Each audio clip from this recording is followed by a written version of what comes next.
bonjour à tous, j'espère que vous allez bien. Bienvenue pour ce dernier, cette fois-ci c'est sûr, Forexpresso. On va essayer de faire le tour plutôt à moyen terme des positions de change sur le marché des changes.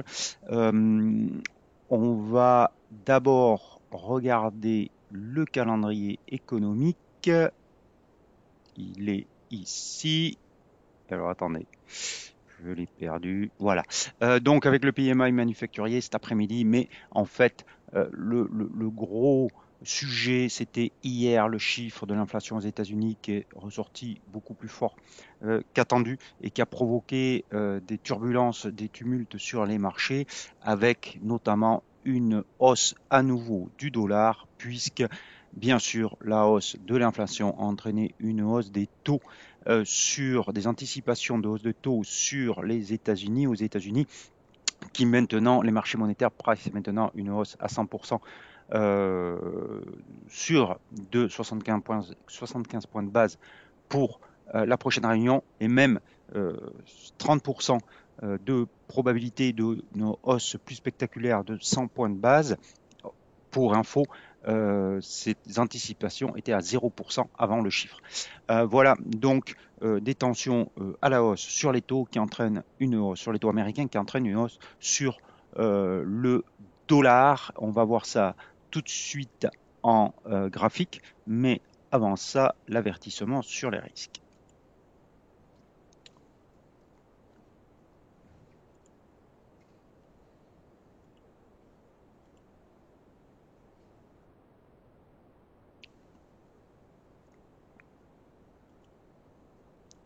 Alors, à l'écran, bien sûr, l'indice dollar, le billet vert, donc l'indice dollar qui représente le dollar contre un ensemble d'un panier de 6 devises. Vous avez donc bien des creux et sommets ascendants, donc la tendance est bien haussière. On a testé cette moyenne mobile à 34 périodes, mais on a largement rebondi dessus hier avec cette bougie assez haute et une clôture quasiment au plus haut de la séance. Ce matin, quelques prises de profit qui sont plutôt dues à une intervention, ou plutôt une vérification des taux de change, je vais en parler sur le dollar yen, je vais en parler lorsqu'on va aborder le dollar yen, ce matin qui ont entraîné donc une petite baisse du dollar, mais vous voyez que c'est pour l'instant peu significatif et ça peut changer encore cet après-midi, le dollar donc qui pourrait repartir à la hausse, en tout cas cette bougie, ce chandelier d'hier nous laisse à penser que ça va être le cas. Donc, on va commencer par l'eurodoll parce que je vous avais fait une feuille de route lors du dernier Forexpresso, c'était le 24 août, c'était avant mes vacances. Et je vous avais dit qu'on était certainement dans une cinquième vague, euh, une 5 de 5 en fait, une cinquième vague baissière et peut-être finale de la baisse de l'euro-dollar qui a débuté depuis maintenant plusieurs semaines et plusieurs mois. Donc, hier, je vous avais dit aussi que cette baisse serait interrompue en cas certainement de l'atteinte de l'objectif à 0,4 entre 0,9620 et 0,97 ou par franchissement du canal baissier qui est en vigueur depuis le mois de février. Eh bien, ce canal baissier, on l'a testé assez fortement hier et avant-hier et vous voyez que quasiment au pic près, même au pic près, on l'a rejeté hier et avant-hier et donc la bougie semble relancer la baisse sur l'euro-dollar. Donc on peut s'attendre à un test du plus bas à 0,9864, plus bas annuel bien sûr, voire même à une cassure. Et si la cassure se manifestait, on devrait aller tester donc cette forte zone de support correspondant au plus bas d'août 2002, qui pourrait être un point final à cette baisse. Alors je dis pourrait parce que pour l'instant on n'a pas d'éléments, bien sûr, un, on va aller tester cette zone, et deux, que cette zone va contenir la baisse, mais en tout cas, ce qui est certain, c'est que la tendance baissière est bien présente, elle est confirmée et que le risque est plus à la baisse qu'à la hausse sur la devise européenne. Quel est le scénario alternatif que vous pourrez suivre? C'est une cassure, bien sûr, de ce canal baissier. Ça ne suffirait pas pour dire qu'on assiste à un renversement de tendance, mais par contre, ça certainement serait un signal que les choses bougent en faveur de l'euro. Donc on verra, il se peut donc que le signal final de la fin de la baisse soit la cassure euh, de ce canal baissier. Voilà, mais en tout cas, donc, en résumé, une baisse pour compléter une cinquième vague, une 5 de 5, et la cinquième vague sur l'horizon de temps supérieur, avec donc une possibilité toujours que je maintiens d'aller voir la zone 0,9620, 0,97. Ça correspond aussi à des extensions Fibonacci, donc je ne les ai pas mis sur ce graphique, mais ce niveau de support d'août 2002 correspond à peu près à plusieurs définitions d'objectifs, donc c'est ce qui me fait dire que ça pourrait attirer encore l'eurodoll.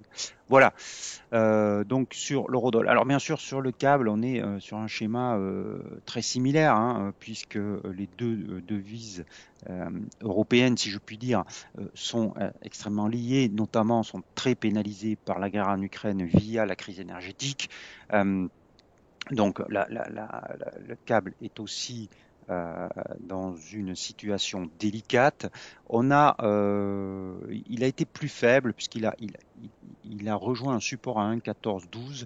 Il a bien rebondi dessus, mais ça ne durait que 2 journées.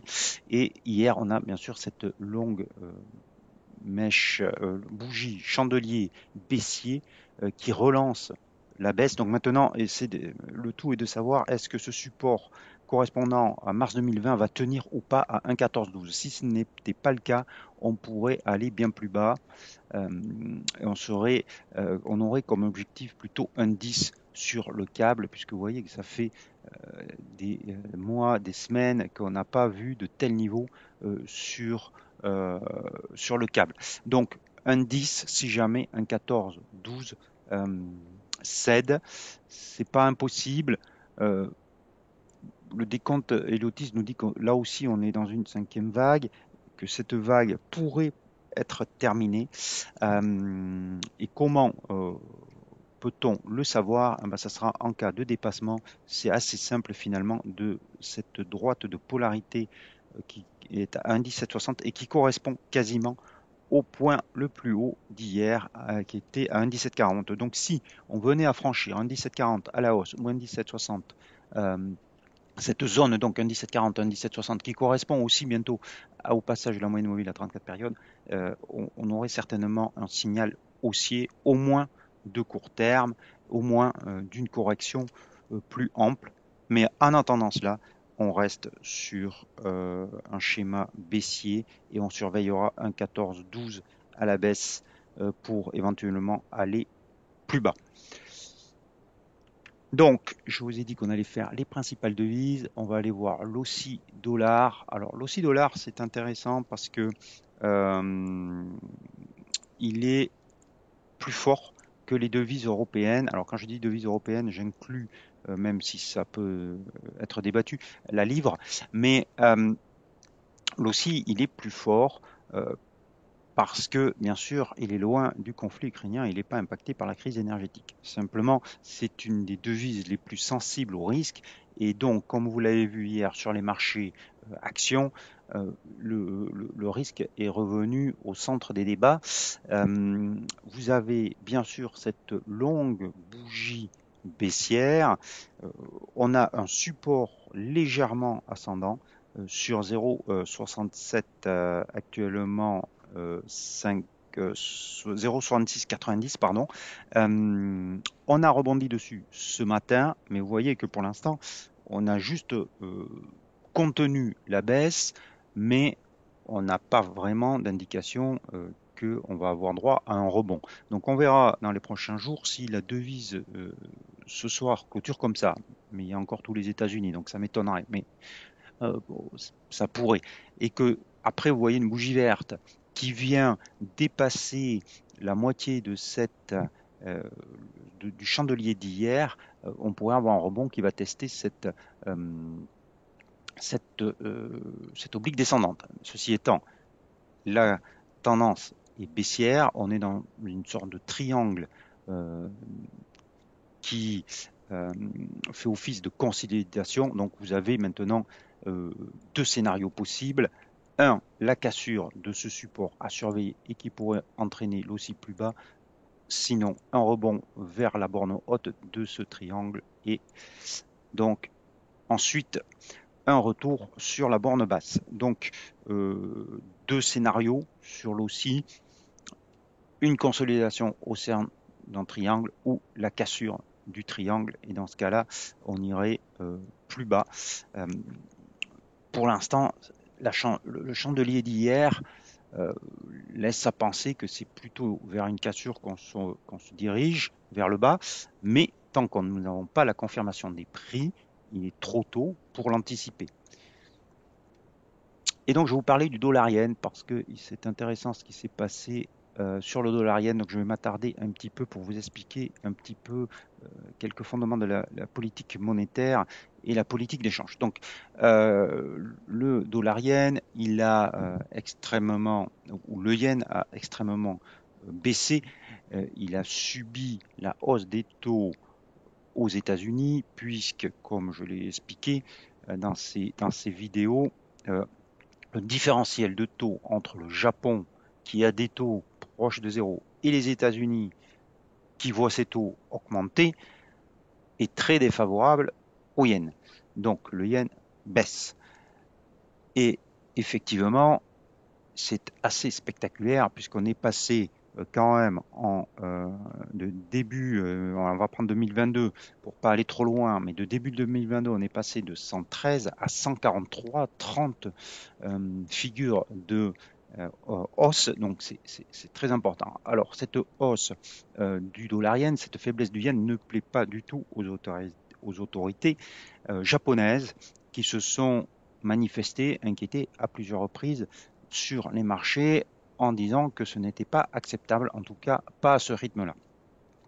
Hier, donc, ou ce matin plutôt, la Banque du Japon, suite à la hausse du dollar yen à nouveau après le CPI hier, est venue sur le marché faire ce qu'on appelle une vérification des taux. Alors, une vérification des taux, c'est juste un signal qui est donné au marché en disant que la Banque du Japon pourrait intervenir réellement sur le marché d'échange en achetant du yen. Elle ne l'a pas fait encore, elle a juste demandé ce qu'on appelle un prix à certaines banques, c'est ce qu'on appelle donc une vérification, mais c'est un signal qui s'appuie sur plusieurs déclarations de politiques japonais qui s'inquiètent eux aussi et qui ne veulent pas voir le yen baisser.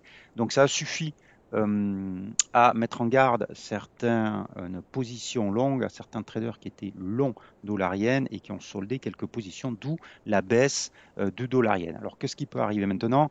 Soit la Banque du Japon passe à l'acte et achète massivement du yen. C'est arrivé il y a quelques années de ça pour les plus vieux d'entre vous. La Banque du Japon était assez coutumière du fait. Quand ça arrive, c'est assez violent, la correction, parce que ils viennent pas avec quelques broutilles de yens pour acheter du yen. Ils viennent massivement, c'est le bazooka, c'est l'artillerie lourde, et donc, en principe, il y a une correction assez violente. Est-ce que ça suffit à donner un retournement de tendance? Par expérience, je vous dirais que non, parce qu'en fait, très vite, les fondamentaux reviennent sur le dessus, sur le devant, et donc les investisseurs, vu le différentiel de taux, vont se repositionner et vont profiter justement d'une baisse éventuelle du dollar yen suite à une intervention pour se repositionner. Donc, ça ne change pas la vision haussière que j'ai. Voilà, c'était le raisonnement que je voulais vous expliquer pour vous dire que la hausse du dollar yen est toujours d'actualité. Simplement, il va falloir, si vous êtes long dollar yen ou si vous voulez rentrer long dollar yen, vous protéger pour le cas où la Banque du Japon passerait à l'action et pour ne pas prendre plusieurs figures de drawdown suite à cette intervention. Donc, vous avez un support mineur, mais qui, à mon avis, correspond à un bon stop loss, qui se situe sur 141,50, qui correspond donc au plus bas de cette semaine, donc au plus bas de vendredi dernier et au plus bas d'hier. Ça permet d'avoir un risque reward ou de protéger ses gains si vous êtes long dollar yen et de protéger votre capital. Quel est l'objectif sur le dollar yen? Alors, il y a un objectif qui est tout trouvé, c'est le niveau de 147,60 qui correspond au plus haut d'août 1998. Donc, à mon avis, ce niveau va entraîner des prises de profit, surtout qui se situent pas très loin de 150. Donc, au maximum, on pourrait aller à 150, qui est un seuil psychologique très fort. Mais ça correspond aussi, alors pour les héliotistes, à une projection, ou en tout cas à un retracement Fibonacci de l'ampleur de la vague 1. Bon, c'est un peu compliqué, mais et qui nous donne aussi un niveau de 61,8 qui correspondrait à 149. Donc cette zone entre 147, 60 et 150 pourrait entraîner des prises de bénéfices. Et il est vraisemblable en plus que la Banque du Japon intervienne et ne laisse pas le dollar yen aller au-delà des 150. Pour eux, je pense que c'est vraiment le seuil maximum qui est acceptable, et même peut-être avant. Donc attention, méfiance, le trend reste haussier, il n'y a pas de problème, mais on a des indications que la fin de la hausse est peut-être proche, ou en tout cas la fin de la hausse à court terme, donc peut-être des prises de profit à venir en dessous de 150. Voilà, j'ai fait le tour des principales devises. Alors, je ne vous ai pas parlé de l'euro suisse parce que je sais, je vais vous en parler un peu parce que je sais qu'il y en a beaucoup d'entre vous qui regardent, qui regardaient l'euro suisse. J'avais un plan short, rappelez-vous. Je vous avais laissé avec un plan short sur l'euro suisse et je vous avais dit de prendre des profits si jamais on revenait au-dessus, on clôturait au-dessus de la moyenne mobile à 13 périodes. Ça a été le cas ici, donc sur 0,9690. Je ne me rappelle plus sur quel niveau on était rentré, mais en tout cas, c'est un profit sans aucun problème. Donc, on repart à la baisse sur l'euro suisse, suivant ce qui s'est passé sur l'eurodoll. On peut aller plus bas maintenant. En tout cas, la bougie d'hier laisse à penser qu'on va aller tester le plus bas d'août à 0,9550. Est-ce qu'on peut aller beaucoup plus bas? Hop, on va passer en mois. Vous voyez cette longue mèche basse. Alors tout le monde ne l'a pas. C'est le fameux intervention en 2015 ou l'arrêt du PEG en 2015. Moi, j'ai 0,80 sur ce logiciel. Certains, je sais, ils l'ont pas. Ils me l'ont dit. On en a discuté.